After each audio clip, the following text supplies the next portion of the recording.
y cuando termina pues esta independencia, va a formarse en España, se nutre del costumbrismo y lo trae aquí al Perú. Él es el que introduce esta corriente. Y claro, la siguiente pregunta, ¿cuál era? La siguiente pregunta. A ver, tenemos por acá. Ah, ya, ¿quién es el representante del criollismo? Recuerda que en el costumbrismo hay dos tendencias, ¿verdad? El criollismo y el anticriollismo, y el representante es Manuel Asensio Segura, considerado el padre del teatro nacional. Ahí la mayoría se ha marcado de manera correcta, ¿de acuerdo? Recordemos que Manuel Asensio Segura tiene personajes de la clase media, ¿de acuerdo? Ahora, empezamos, ¿ya? Algo del costumbrismo vamos a tener también hoy día. Recordemos, a ver, a través del chat, quiero que me comenten, ¿el costumbrismo peruano se gestó en una época de estabilidad o de inestabilidad? A ver, ¿qué me dicen? En el chat, por favor, todos. ¿El costumbrismo se gestó en una época de estabilidad o inestabilidad? Inestabilidad, muy bien. Una época de caos, de desorden. Recuerden que estamos pasando de una colonia a una república.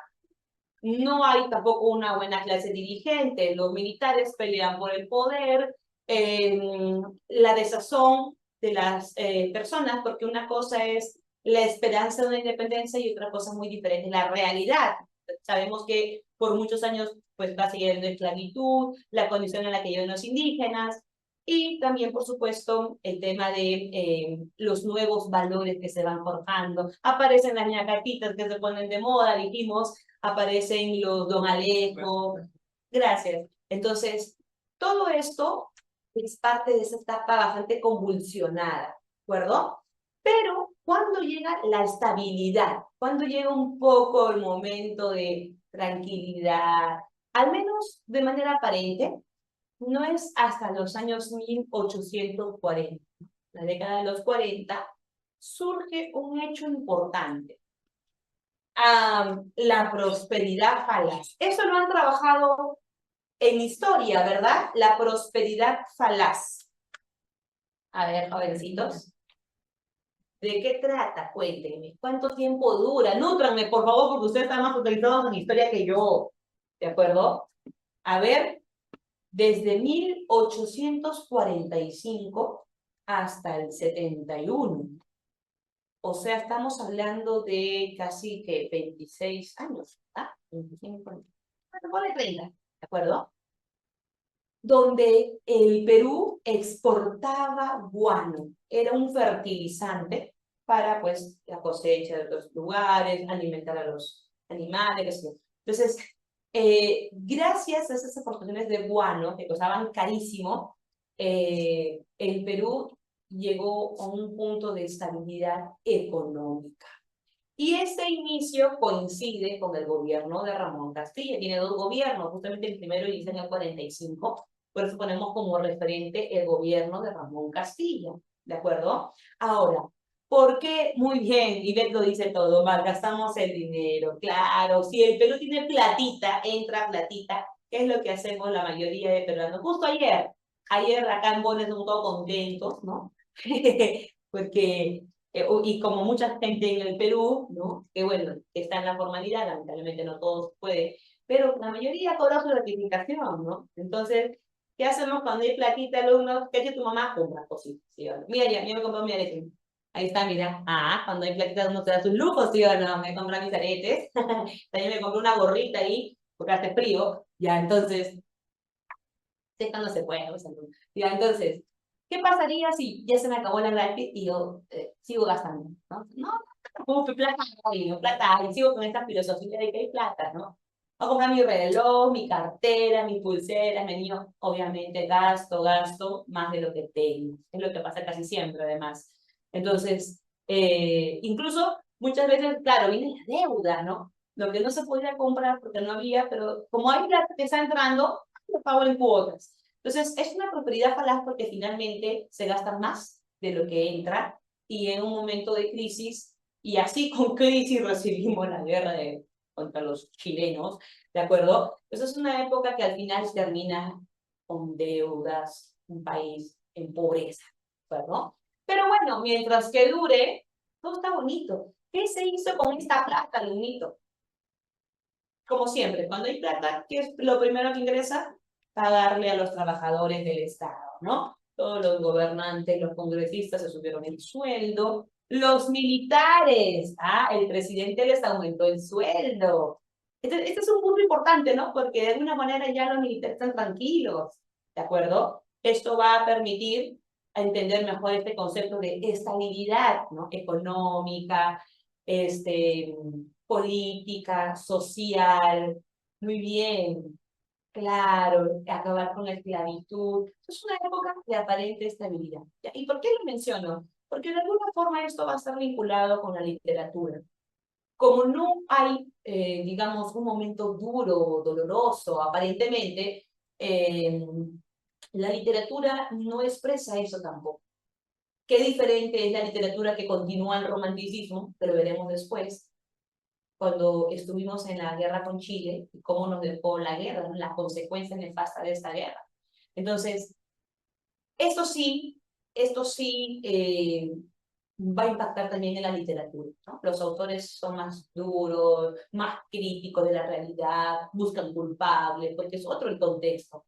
En cambio, en este contexto de aparente estabilidad, la literatura también es muy parecida. Resulta que es un tanto anecdótica, ¿no? Bastante superficial, no vamos a ver una crítica ácida, dura, contra los malos elementos de la sociedad. No hay mucho de eso. Creo que más había en el costumbrismo que aquí. Aquí también hay crítica, por supuesto, pero muy sutil, ¿ya? Acompañada del humor, muy disimulada la crítica, ¿de acuerdo?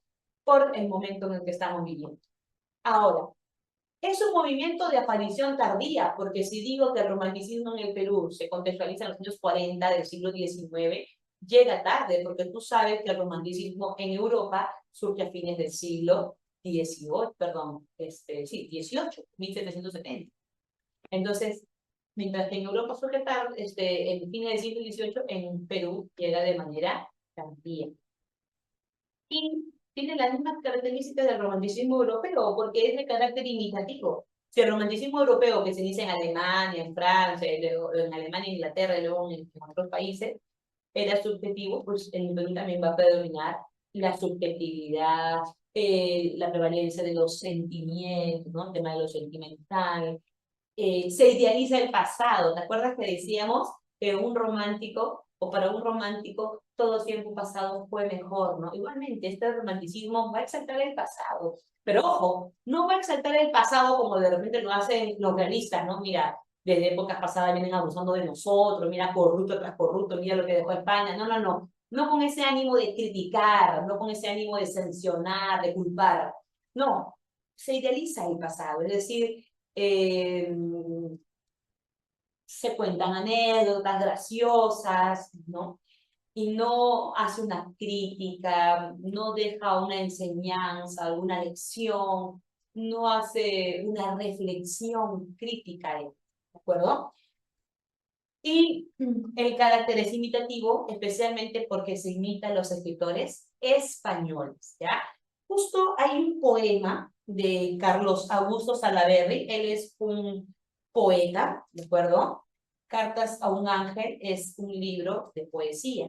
Y justo hay un poema que es muy conocido, que la PRE de San Marcos siempre lo coloca, ¿ya? La PRE siempre lo coloca. A ver si lo encuentro rapidito por aquí. Acá está. ¿Ya? Y este fragmento, miren lo que dice. Es el poema Acuérdate de mí. Siempre lo colocan la red, ¿no? Es parte de la vertiente sentimental del romanticismo peruano. Porque también tenemos la otra vertiente, que es la vertiente más histórica, ¿no? Pero el sentimentalismo de Salaverry tiene mucho del sentimentalismo de Becker, por ejemplo, ¿no? Dicen, oh, cuánto tiempo silenciosa el alma, mira alrededor su soledad que aumenta, como un péndulo inmóvil ya no cuenta las horas que se van, ni siente los minutos cadenciosos al golpe igual que el corazón que adora, aspirando la magia embriagadora de tu amoroso afán. Hasta ahí nomás. En la primera estrofa, primer verso, hay unas palabras que yo reconozco claramente que usan mucho Becker.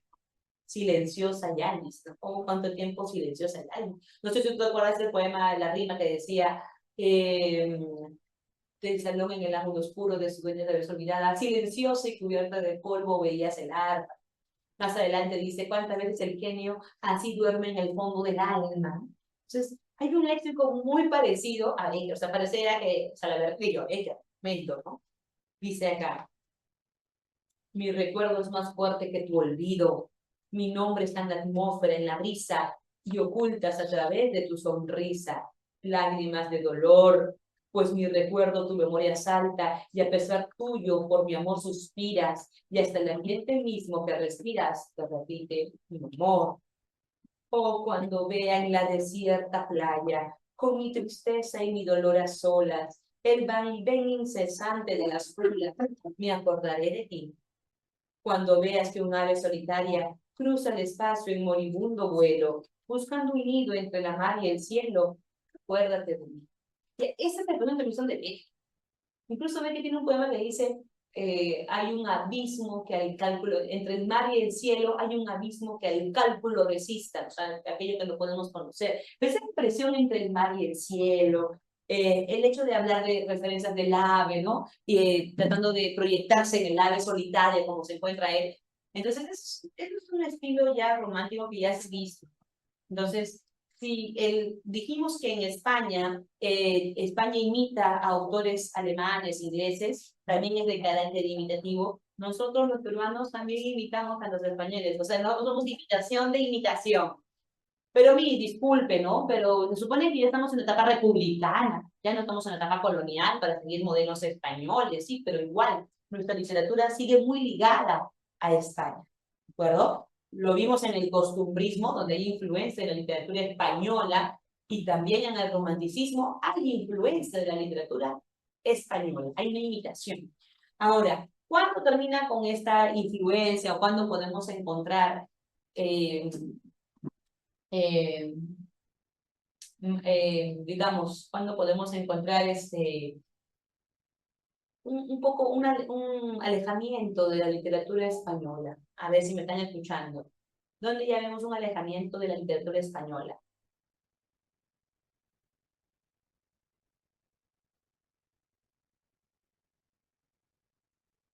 Muy bien, Carlos. En el realismo. González Prada, por ejemplo, busca rechazar toda la tradición de España y opta por buscar nuevos caminos para la literatura, imitando en este caso a franceses, alemanes, ¿no? Como para romper con esta imitación a España, ¿de acuerdo? Bien, entre los representantes está Narciso Arestegui también. Él es un narrador y publica en 1848 la primera novela romántica, o Nicolás Corpancho con El poeta cruzado, que es la primera obra teatral romántica. Y está también, por supuesto, Ricardo Palma, al que tú ya conoces como el bibliotecario mendigo, ¿verdad? ¿Por qué? No porque esté mendigando, ¿no? No porque tuvo la labor de reconstruir la Biblioteca Nacional en calidad de director de la Biblioteca Nacional, ¿de acuerdo? Y comenzó a hacer peticiones, donaciones, ¿no? A diversas instituciones para poder reconstruir la biblioteca después de la nefasta situación que vivimos con la guerra con Chile, en la guerra con Chile. Bien, interés por lo histórico. Ricardo Palma ha mostrado ser muy versátil, ¿de acuerdo? Siempre ha hecho obras, por ejemplo, de teatro o de repente poesía, aunque él no le gusta tu estilo de poesía, pues reniega de tu poesía, pero ha escrito poesía, ha escrito tradiciones y siempre ha estado interesado por la historia. No ha hecho propiamente historia porque carece de la perspectiva que tiene la historia, carece de la objetividad que tiene la historia, pero muestra su interés. Intenta hablar de nuestro pasado, incluso en las tradiciones, por ejemplo, nos narran partes de la historia del Perú. Entonces, sí hay un interés por lo histórico. Hay un libro que tiene esa tendencia al histórico, como es Anales de la Santa Inquisición. Esta institución que estuvo también en parte de nuestra cultura, y el análisis significa, por si acaso no vaya a ser que piensen mal, ¿no? Análisis es como decir anuales, ¿no? Hoy en día ya la palabra anal no se usa porque se confunde con términos un poquito, ¿no? Entonces, pero su obra se escribe así, yo no tengo la culpa, ¿ya? Interés también por lo lingüístico, ¿de acuerdo? Fíjate, estimada, ya, que Ricardo Palma vivió en una época en que había una mentalidad muy conservadora en cuanto a lo lingüístico. Y su estilo siempre ha sido un poco más liberal, ¿de acuerdo? Entonces, nunca faltaban en esa época aquellos que decían que cuando el español llegó al Perú, pues tenía que eh, eh, no deformarlo, ¿no? ¿Cómo es posible que en el Perú hablen así? Eran los clásicos que te decían, no se dice zapato, ¿de acuerdo? Eh, claro, muy bien. Ahorita vamos a hablar, ¿sí? Ahorita vamos a hablar. Sí, sí, todos los géneros, mira. Género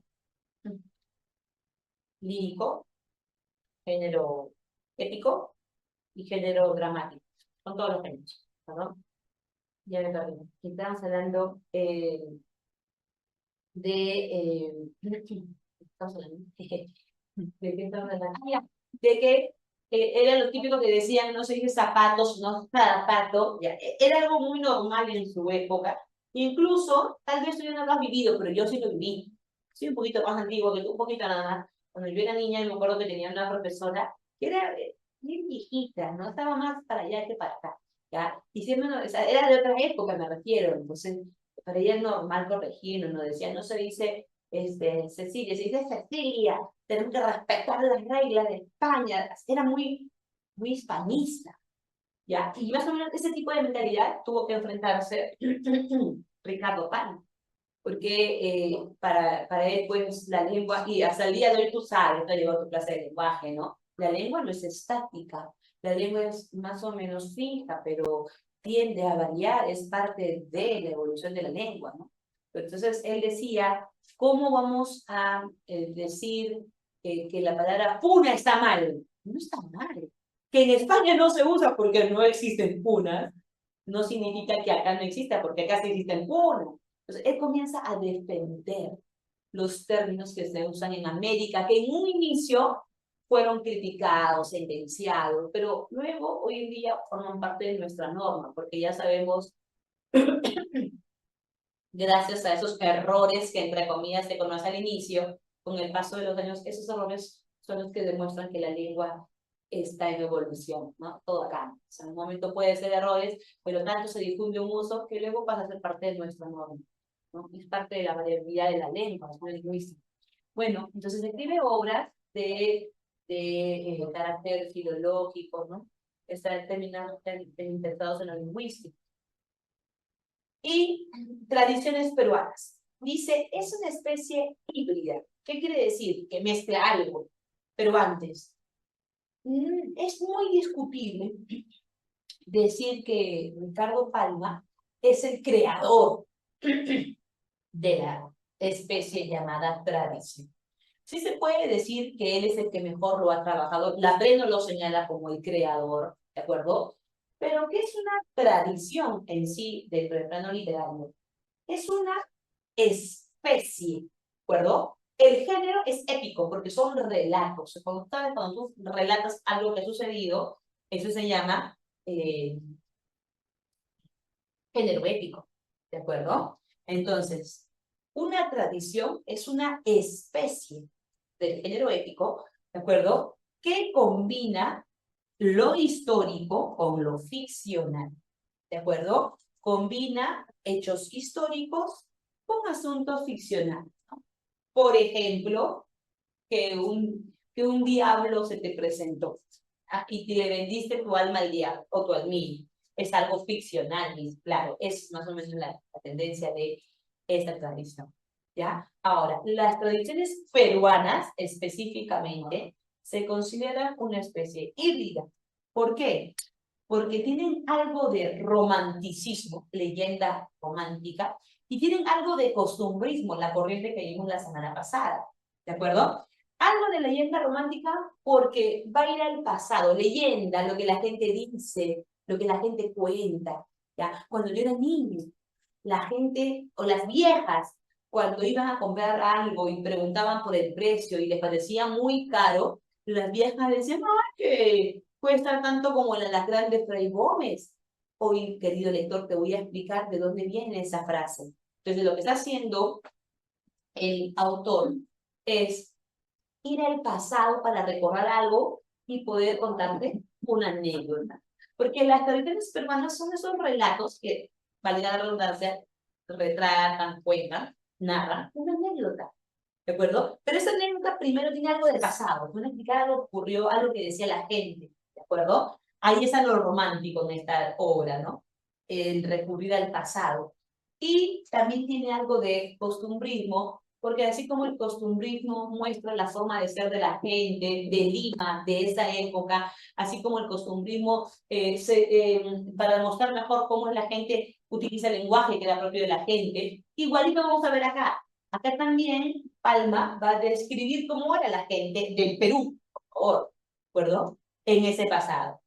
A diferencia del costumbrismo, que es una obra, es una tendencia muy realista, muy del presente, muy apego a la realidad inmediata, en estas tradiciones se combina ese costumbrismo, se retratará cómo es la gente en esa época, pero en el pasado, ¿de acuerdo? Acompañado con las frases, refranes que la gente usaba en ese pasado, ¿de acuerdo? O sea, tiene algo de costumbrismo de Manuel Ascenso Segura, de Felipe Pardilaga, verdadero.